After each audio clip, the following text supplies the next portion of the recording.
नमस्कार साथियों, unique politics पे आप सभी का स्वागत है। मैं उमेश झिलमिलिया। साथियों, आज चर्चा करेंगे मीरापुर सीट को लेकर के। उत्तर प्रदेश में 9 सीटों पर उपचुनाव होना है। 13 नवंबर में मतदान होगा। उनमें से एक सीट है मीरापुर। मीरापुर पर हम आज चर्चा करने वाले हैं और यहाँ का जातीय समीकरण को देखते हुए और जिस तरह से सभी पार्टियों ने अपने अपने प्रत्याशी यहाँ पर उतारे हैं, तो इन प्रत्याशी को देखते हुए, इनकी जाति को देखकर, जाति समीकरण को समझते हुए ये जानने की कोशिश करेंगे और ये अंदाज़ा लगाने की कोशिश करेंगे कि यहाँ पर कौन चुनाव जीत सकता है। ये अभी क्योंकि नामांकन चल रहे हैं, अभी हम थोड़ा अंदाज़ा लगाएंगे। उसके बाद जब प्रचार प्रसार तेज हो जाएगा, उसके बाद हम मीरापुर में जा कर के लोगों से बात करके, वहाँ का माहौल समझ करके तब एक बार फिर से इस पर चर्चा करेंगे। लेकिन अब हम मीरापुर सीट पर चर्चा करने वाले हैं। एक एक करके हम सभी सीटों पर चर्चा करेंगे वहाँ के जातीय समीकरणों को देखते हुए। तो मीरापुर सीट जो है ये मुजफ्फरनगर ज़िले की है। इस सीट पर 2022 के अंदर चंदन सिंह चौहान ने जीत दर्ज की थी और भाजपा के प्रत्याशी को हराया था। उस समय समाजवादी पार्टी और आरएलडी का गठबंधन था। दोनों उत्तर प्रदेश के अंदर मिलकर चुनाव लड़े थे। लेकिन 2024 के चुनाव में समाजवादी पार्टी और आरएलडी का गठबंधन टूट गया और बीजेपी और आरएलडी का गठबंधन हो गया।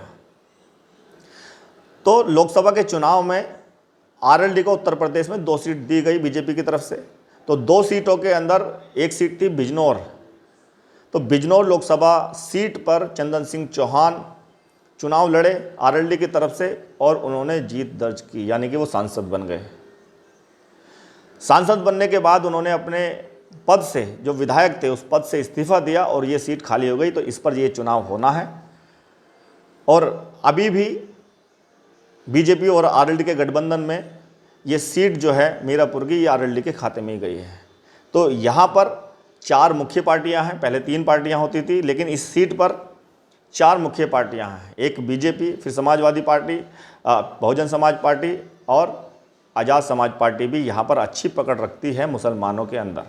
तो इसलिए हम कह सकते हैं कि यहाँ पर आज़ाद समाज पार्टी भी मुख्य पार्टी हम कह सकते हैं। तो यहाँ का जातीय समीकरण अगर हम समझें तो यहाँ सबसे ज़्यादा मुस्लिम आबादी ज़्यादा है। लगभग 38% यहाँ मुस्लिमों की आबादी है। उसके बाद यहाँ दलितों की आबादी है 20 से 22%। यानी कि इन दोनों को अगर मिला दें तो लगभग 60% आबादी जो होती है दलित मुस्लिम की हो जाती है। ये गठजोड़ जिसके साथ जाएगा वो चुनाव आसानी से जीत जाएगा। लेकिन ऐसा नहीं होगा कि ये एक तरफा किसी के साथ चला जाए, क्योंकि दूसरी पार्टियाँ भी हैं, उनको भी वोटें मिलेंगी। तो अब अगर हम बात करें दलित और मुस्लिम इन दोनों की, तो दलितों में सबसे ज़्यादा पकड़ रखने वाली पार्टी बहुजन समाज पार्टी वो मैदान में है और उन्होंने मुस्लिम कैंडिडेट यहाँ से उतारा है, प्रत्याशी यहाँ से उतारा है। और यहाँ पर समाजवादी पार्टी की तरफ से भी एक मुस्लिम है और आज़ाद समाज पार्टी ने भी यहाँ पर अपना मुस्लिम प्रत्याशी उतारा है। क्योंकि सबसे ज़्यादा आबादी मुस्लिमों की है, तो मुस्लिमों को लुभाने के लिए सब ने अपने अपने टिकट दिए हैं। और अब इन तीनों में बंटवारा हो सकता है, सीधी बात यह है, और होगा बंटवारा। ऐसा नहीं है कि एक तरफा ही किसी के साथ चले जाएंगे। जिस तरह से 2024 के चुनाव में समाजवादी पार्टी की तरफ मुस्लिम गए थे, इस तरह इस चुनाव में, विधानसभा के चुनाव में या उपचुनाव में नहीं होगा। क्योंकि चंद्रशेखर आज़ाद मुसलमानों में अच्छी पकड़ रखते हैं, मजबूत पकड़ रखते हैं। इस सीट पर तो रखते ही हैं, क्योंकि नगीना से सांसद बने और सांसद बनने के बाद जिस तरह से उन्होंने बयान मुस्लिमों के पक्ष में दिए और जिस तरह से वो फेवर में बोलते हैं हर जगह मुसलमानों के, तो मुसलमान उनके पक्ष में आ रहे हैं। और नगीना से जब वो सांसद बने, नगीना से मिली हुई ये एक तरह से मीरापुर की सीट है, तो इसलिए यहाँ इनकी अच्छी पकड़ है, तो मुसलमानों की वोट ले सकते हैं। और बीएसपी की तरफ से भी यहाँ मुस्लिम प्रत्याशी है। तो छोटी मोटी पार्टी तो नहीं है, बहुजन समाज पार्टी राष्ट्रीय पार्टी है, तो बहुत अच्छी पकड़ है। दलितों में उनकी पकड़ है और मुसलमानों में भी उनकी पकड़ है। तो मुस्लिमों में वो भी सीट का, वोटों का बंटवारा करेंगे। तो यानी कि यहाँ पर तीनों प्रत्याशी जो मुस्लिम है वो मुसलमानों में बंटवारा करेंगे और बहुजन समाज पार्टी जो है वो दलितों की वोट ले जाएगी। यहाँ समाजवादी पार्टी को फ़ायदा ज़्यादा नहीं मिल सकता और ना ही आज़ाद समाज पार्टी को, ना ही बहुजन समाज पार्टी को ज़्यादा यहाँ फ़ायदा मिलने वाला है। तो इस सीट पर जो बंटवारा हो रहा है, इस बंटवारे का सबसे ज़्यादा फायदा जो होगा वो आरएलडी को होने वाला है, क्योंकि इनका प्रत्याशी हिंदू है और मिथिलेश पाल जो हैं वो यहाँ से चुनाव जीत सकते हैं। ये टिकट जो दिए गए हैं इस आधार पर हम बता सकते हैं कि बंटवारा जो होगा उससे फ़ायदा आरएलडी को होगा, सीधे सीधे तौर पर हम कह सकते हैं। लेकिन समाजवादी पार्टी या बहुजन समाज पार्टी, ये दोनों अगर बहुत तगड़ी मेहनत करते हैं, प्रचार प्रसार बहुत अच्छा होता है इनका, तो फिर बीजेपी को हराने के लिए मुस्लिम और दलित का गठजोड़ हो सकता है। फिर तीसरी चौथी पार्टी को साइड कर सकते हैं, क्योंकि वहाँ के मुसलमान इस बात को जानते हैं कि अब हमारा बंटवारा होगा, 3 मुसलमान प्रत्याशी मैदान में हैं, हमारी वोटें बटेंगी और बीजेपी यहाँ से जीत जाएगी। ये चीज़ें भी मुसलमानों के दिमाग में हैं और यही चीज़ें दलितों के दिमाग में बात होगी।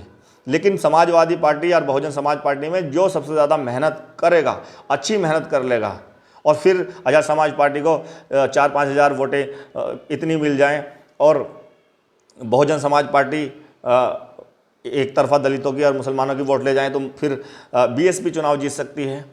या समाजवादी पार्टी दलित और मुस्लिमों में बहुत अच्छी पकड़ बना करके चुनाव प्रचार बहुत अच्छा करे, तो फिर वो ये सीट जीत सकती है।